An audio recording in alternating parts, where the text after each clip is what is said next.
Bonjour, je suis Anne Veillère, consultante et formatrice en relations humaines.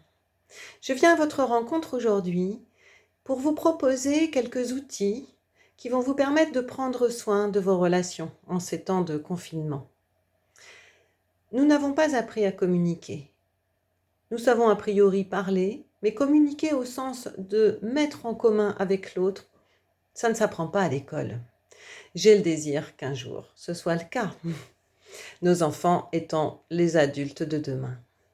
Ce que je voudrais partager avec vous aujourd'hui, c'est que lorsque je suis en lien avec l'autre, nous sommes en fait trois. Il y a moi, l'autre à l'autre bout de la relation et la relation. Cette relation, c'est comme un canal, un conduit. Est-ce que je peux m'interroger sur la manière que j'ai de prendre soin de cette relation? Est-ce que je peux envisager que cette relation à l'autre est comme une plante verte? Et une plante verte, pour qu'elle devienne belle, qu'elle grandisse, a besoin de délicatesse de ma part. Elle a besoin de soins. Il en est de même avec nos relations. Et pour prendre soin d'une relation, encore faut-il que je prenne conscience de la manière dont je la nourris ou je les nourris aujourd'hui, sachant que chacun fait comme il peut.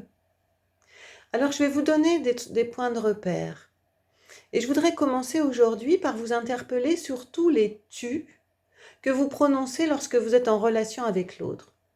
Il y a les tu d'injonction. Tu devrais faire ci, tu devrais pas faire ça, t'arrêtes, tu viens là. Et tous les tu de reproche. Tu m'énerves, t'es pénible. Tous ces tu, ce que Jacques Salomé appelait la relation klaxon. À chaque fois que j'utilise un tu, je tue un peu plus la relation. Alors je vais vous proposer un petit jeu aujourd'hui. J-E-U. Essayez en famille de compter les tu qui sont prononcés par chacun d'entre vous. Et l'étape d'après, ce sera de transformer ce tu en je. Une maman ou une mère qui dit à son enfant « tu ranges ta chambre », peut-elle essayer de dire « je te demande de ranger ta chambre ». Parce qu'effectivement, un enfant, pour lui, ranger sa chambre n'a pas de sens. Donc, quand on lui dit « tu dois ranger ta chambre » ou « tu ranges ta chambre », il n'en voit pas forcément l'intérêt.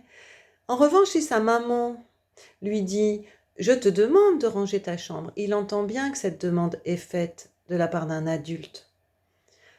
Donc voilà, petit jeu de la journée, écoutez les tu, à la limite les compter et en jouer.